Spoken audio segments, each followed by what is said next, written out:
Hey, good afternoon. Today's video is turntable setup. I bought a new Rega Planar 3 turntable and I set it up per the manufacturer's instructions with the vertical tracking force, anti-skate, leveling the turntable. Now I did all that by eye and by the indicators on the tone arm, and now I'm curious as to how accurate those settings are. We've got a clear audio bubble level to make sure the turntable platter surface is level. This is a clear audio weight watcher stylus gauge. It's an electronic gauge, measures 0 to 100 grams with an accuracy of 0.01 grams, which is 1/100th of a gram. It's fully calibrated. In the ever controversial anti-skate. Anti-skate's an ugly animal. It is not consistent through the entire record. You will have people agree and disagree all day long on anti-skate and setting.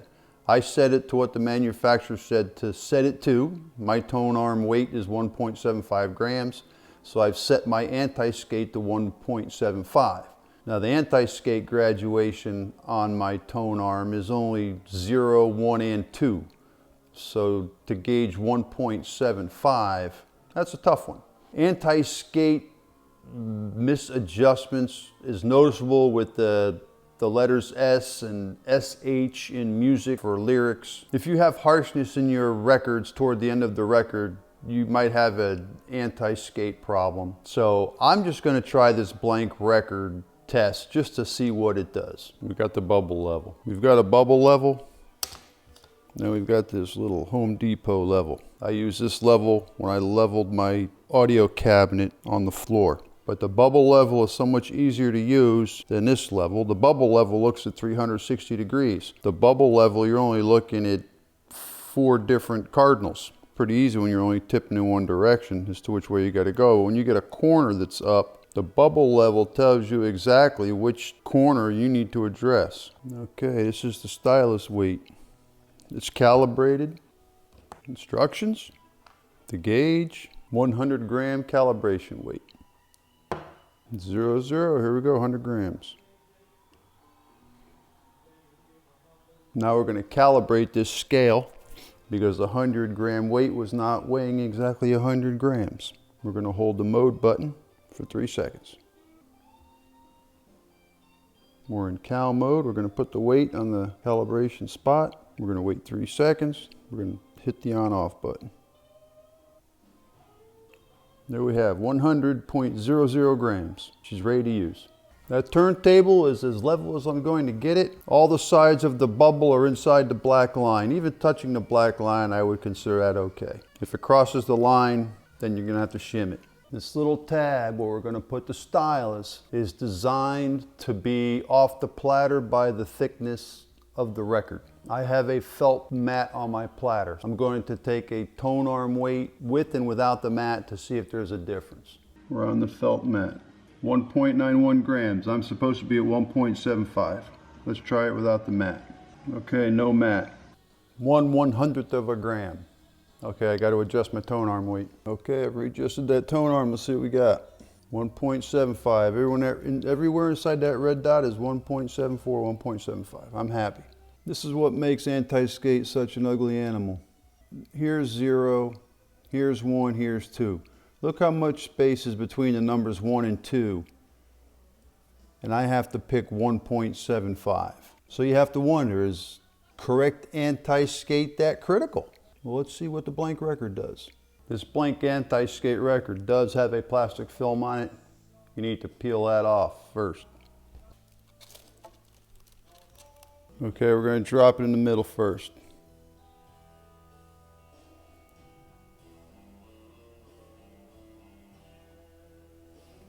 I think I'll tweak that just a hair.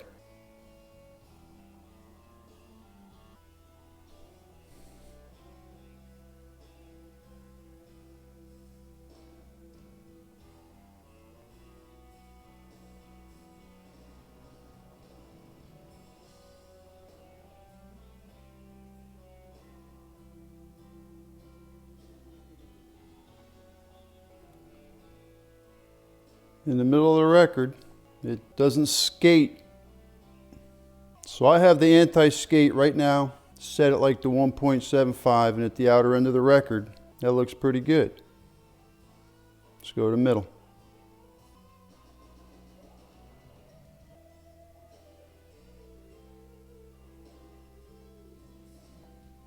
Well, now that my turntable is all set up, I will say this in closing. The round bubble level, a valuable tool. It makes leveling anything super easy because it looks at 360 degrees at the same time, not two perpendicular axes. The electronic scale. This thing is highly accurate. Me setting by eyeballs, I was 10% off. My tone arm was heavy. A heavy tone arm, a light tone arm. It's going to change your sound, change the wear on your records, change the wear on your stylus. These are not inexpensive.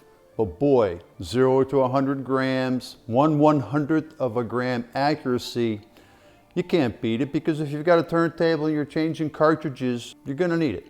I think this video was an anti-skate debunk because everything I've read online about using these blank records, everybody said that their optimum anti-skate was set at like 0.8 or 0.9. To put that tone arm in the middle of the record and have it stay there, my anti-skate was a hair less than 1. And I'm gonna have to say that that is not correct. There's a lot of science and a lot of physics in tone arm design, and I'm sure the cartridge manufacturers have a reason why they have you set your tone arm anti-skate to certain values without using one of these blank records. My anti-skate, I pushed back up to the best I could at 1.75. I'm gonna leave it there. If I notice any harshness in my music, maybe I'll tweak it a little bit, but I don't think so. They do make anti-skate test records, but you're gonna need a computer, you're gonna need software. You're gonna have to measure the total harmonic distortion between the left and right channel to get it as equal as possible.